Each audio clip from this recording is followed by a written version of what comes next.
And we are now recording.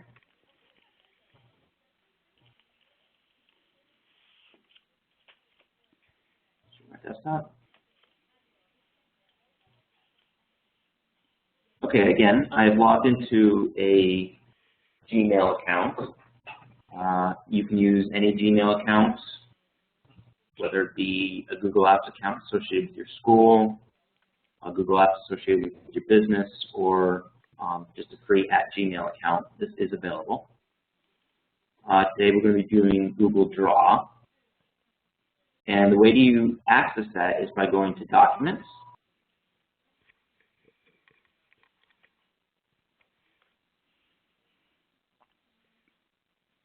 and what you want to do is go ahead and create new.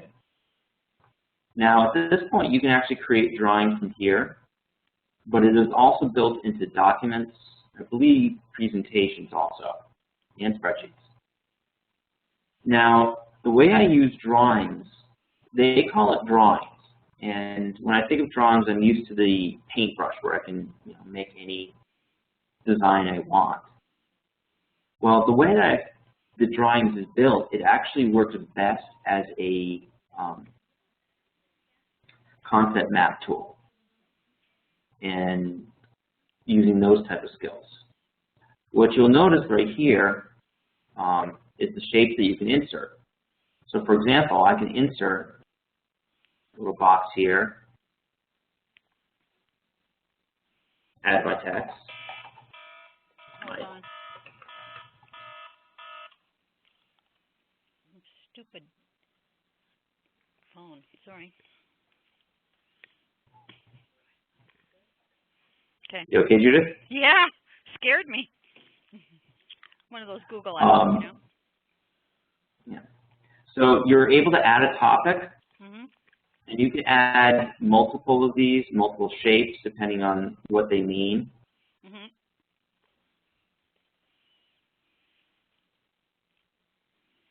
I'm double-clicking, and you can add text. And then you can create different types of connections between the two. So I'm going to click here, and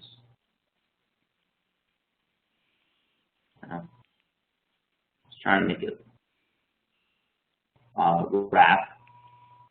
They look like the standard flowchart shapes too, some of them. So exactly. So there's you my can make flowchart. I love it. the topics, text. You can do other different shapes. But as you see, it's very quick and easy to make those flowcharts. Again, you can add a title, such as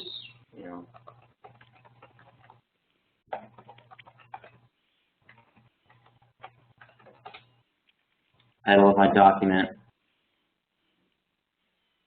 I don't think I have very many formatting. It looks like I can make it bold. I can change the color, alignment, maybe make it a little bit bigger. Then you can also go through, and now that I have my document built in here, I can now use the same tools that I would with most other Google documents. And this is where it really shines using something like this, is I can go back and I can share this. And if I'm a student, I can share it with my teacher.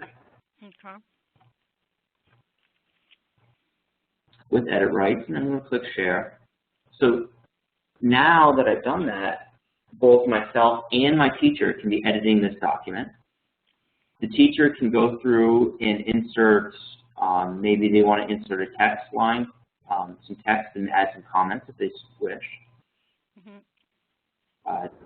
This makes it very nice for that formative assessment, for handing in work, and you can see it in live. I actually had a science teacher last year who was using this. He had tried to do exactly this. He needed to make flowcharts. It was an online class, and he had students do it in pretty much any different way they could. We had some students that used inspiration, some students that just used words, some students that drew it in.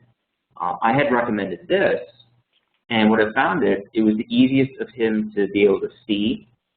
He knew that no matter what, he would be able to see them, unlike the inspiration where if we didn't have the exact same version, he wasn't able to see it.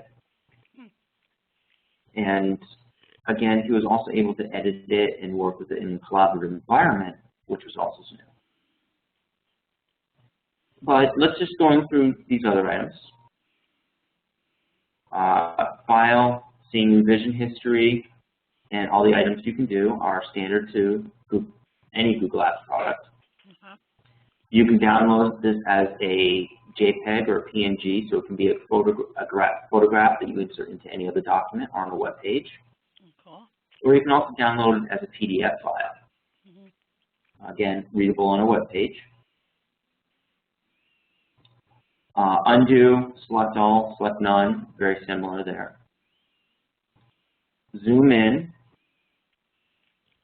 Now looking at what you can insert. So looking at a line, so the same tool as that, you can create a straight line. If you hold down the Shift key, it'll create a line that's either at a specific angle or a very straight line. So holding that Shift key creates a very straight line. It's a very good technique to learn. That Shift key for a straight line is pretty standard across all graphic applications. Arrow, which you saw me do before. Again, I'm going to hit the Shift key. Curved line. Oh, cool. Allows me to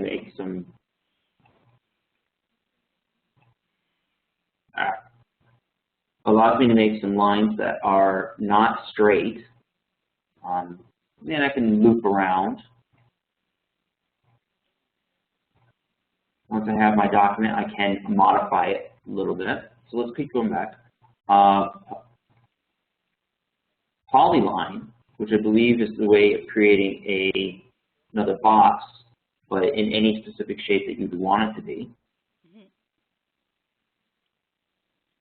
Arc.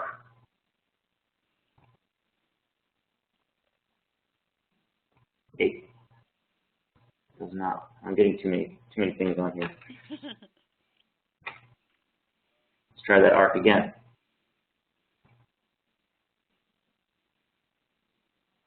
Oh. Huge. Okay. One last time.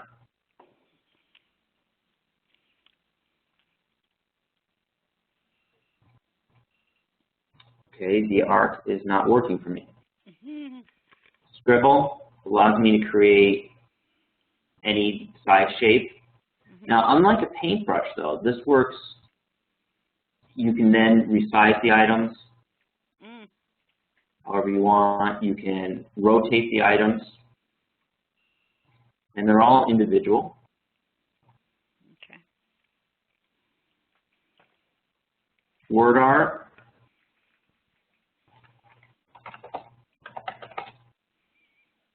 My name. So once I add my name in there, I can do either items. I believe I can change it, the text line, the inside, and change the outside if I so wish. I think I can make it thicker. Bold, italic. I can rotate it and resize it. Cool. Text box is actually going to create a box surrounded by text.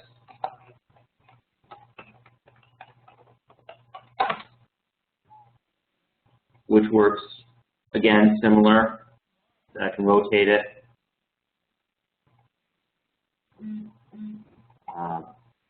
Which is, I think, very similar to just creating a text item right there.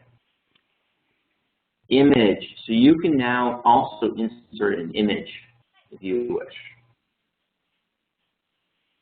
I have this stuff, SBJ, never stop learning. There you go.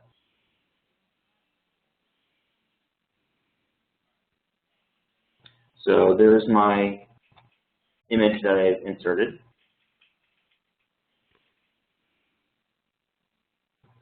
Who's the title? Image. And we already saw that you can insert pretty much any numerous types of shapes that you would like to integrate these into here. Format, again, we can change it to be a black background, transparent, blue, whatever color you'd like. It looks like if I am selected on an item, I can do, I think the bevel and joining allows me to connect two lines together and choose how they look. Rotating, center on page, snap to grid, change the order if we want something to go behind or below. And as always, they have help in the arrowhead. So it's a very simple item that you can bring in. There's not much to this. I didn't want to go overboard with it, but I do want to show you some of the other things and how it can integrate into a Word document. Now, BJ, if we've switched over to this other thing, how can we get this? This is, again, free. Oh, it's free. Any Google Apps product is free. Okay. So you can have your students either sign up for Google Docs, and they can even use their Castleton email if they wish. Yeah. Or you can have them sign up for a Gmail account at Gmail. Okay. And have access to this and do all the sharing and everything else. Okay. So just because your school has a different system, this is still free, accessible by any computer. Any student can have access to this as long as you allow them to. Okay. The advantages is if you do sign up for school, is that when they do the sharing, all the other email addresses will be in, all the teachers' email addresses will be in. Oh, yeah. Okay, so we won't have that option. Yeah, that won't be there. Okay. That's okay. It doesn't work. That doesn't work for my class anyway, but so this will be really super for effective speaking when they're doing individual anyway. Yeah. So again, like I said, we had to share. Yeah. We had all the items that you can bring in. But let's see how we can use this in a Word document or other document. Sorry, I have a... So I'm just going to close this. And you'll see it has the green bar. But if I say I create a document, and one of the things about the document is sometimes if you're writing a document, going to my plan, and you want to insert a shape into your document that you're creating. Well, what you can do is you can actually insert, and you'll notice that you have the option of a drawing. So this one, I'm going to insert a drawing. You notice that it is very, very similar in the setup of it. And let's say I want to insert just a plain old circle. And hold on the shift key so it actually looks like a circle. Again, I want to change the coloring, so I actually want the inside to be transparent. And let's say I want the outside to be red. Maybe I want it to be a little thicker. So there's my red circle. I'm going to click Save and Close, and now that graphic is part of my document. Nice. Not only is it part of my document, but I can double click on it, or I used to be able to double click on it.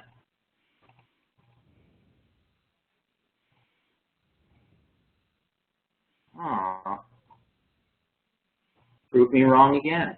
Let's try this again. Let's try it with a line. Just a straight out line.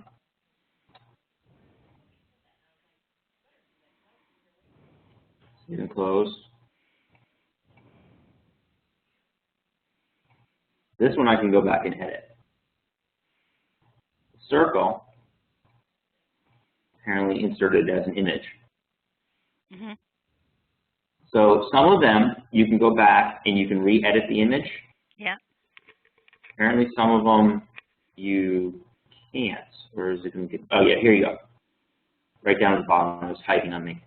So if I click edit right now, I can go back and re-edit my circle, and let's say maybe I would decide I want it to be blue this time. Save and close, and I can bring it back. Cool. As always, I can change the size of these items.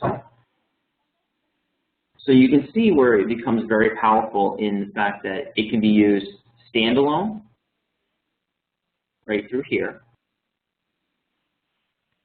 or it can be used within a document itself, right in here.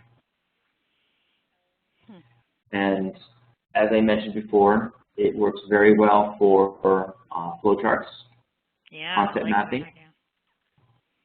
We can go back and click edit.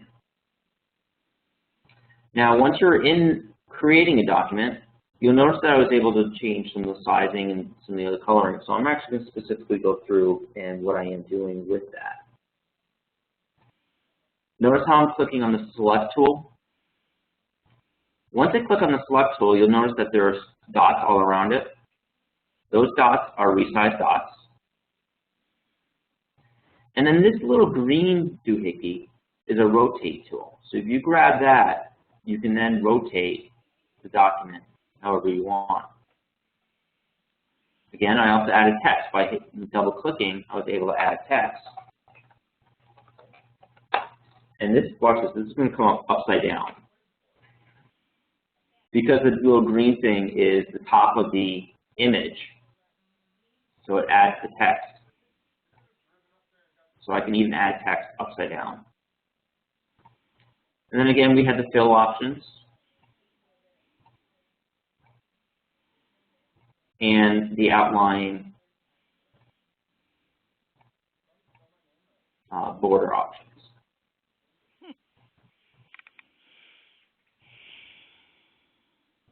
Action C, duplicate, rotate, sound good, border. Now, how does this work with, say, a PowerPoint? Can they cut and paste this into a PowerPoint, or is this something totally separate? Well, again, Google Docs has its own version of PowerPoint. Okay. So I'm going to close this, go to presentations, and now when I click insert, drawing again is one of the options. So okay, now what's Google's version of PowerPoint called? Presentation. Just presentation, okay. Yeah. Google comes with a word processor, okay, presentation tool, a spreadsheet, an online form. So that's very similar to like SurveyMonkey. Yeah. And drawing, which I'm showing you today, collection is basically a type of folder. Oh, okay. And we even have templates. I wonder if there's any drawing templates. So if I go into the template gallery and see what people have done, you can see several different nice. form charts. This looks interesting. It's a prom application that somebody did in drawings. And it does not seem to be available.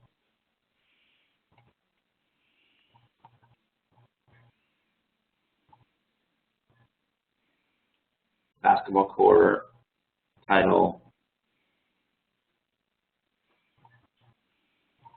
other tools. But mostly that flow charting is their primary function. I'm surprised they actually call it drawing, but it is one of the nicer functions of it. Like I said, inside the presentation here, again, you can click Insert, Drawing, create your drawing or arrow, however you want it. I'm going to add a text box and go here. I'll rotate this to match my arrow. Nice. And I'm going to hit save and close, and it's going to go into my presentation. Super.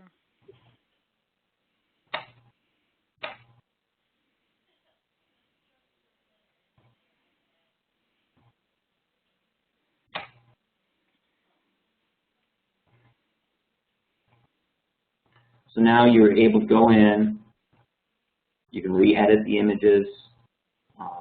It integrates either by itself or in any of their tools. You can use it for flowcharting, you can use it for graphics, adding some special text, any number of items. I know this is a shorter webinar, but hopefully it is still that is awesome, very good. BJ. Any other questions? No, exactly what I needed to know. That is super. I'm going to mention that to the kids in class tonight. Google Drive. Yeah, at the beginning of the year, I have them all sign up for a Google account, which you can do. Here, I'm going to log out of my Google account here. Sign out. So just in class, what can I do? www.google.com, is that enough? Well, what I used to recommend doing at the beginning of my class is going to docs.google.com. Okay. Docs. And what you can do is you can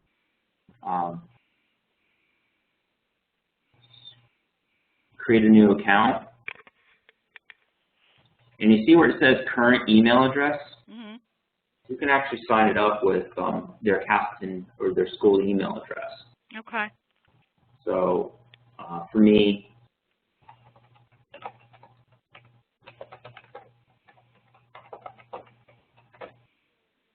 or I have the students enter their name in, create the password, and I actually made it easier if you tell them they have to use their Castleton email for these items. Yeah. Because that way you have the naming convention. Because you do have a class list with the correct spelling of their names, and the naming convention, at least at Castleton, is first initial, last name. Yeah.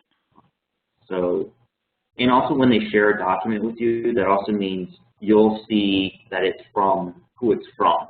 Yeah. So rather than, my art 123. Yeah. You might not know who that is. And again, it's free to sign up. When you do sign them up, it will send an email to their Castleton email that they have to click on within 24 hours to confirm. Okay. So quite often there has been times where I have set this up and had the students sign in, fill this out, and for some reason, whether they didn't listen to me or I didn't show them or something, they didn't click that confirmation email. And then the next class that came in, they didn't have access to their information that they've created. Okay. Or there was a login information issues. But also doing it this way means you have no control over the passwords as a teacher. So you would have to that's fine. Suggest the students to use the password reset or I forgot a password if they forget. Like I said, they can either create an account with your current email address or they can use @Gmail.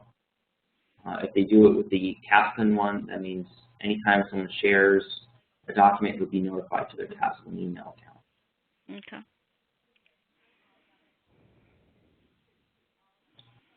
Okay. Sounds great. So when are we going to meet? Soon, right? Next week, isn't it? Hopefully. Are we? On the 3rd. Yeah. Okay, I'm going to actually stop the recording on this one. Okay. You can stay on if you'd like to. Yeah, I just want to make sure we're meeting on the 3rd.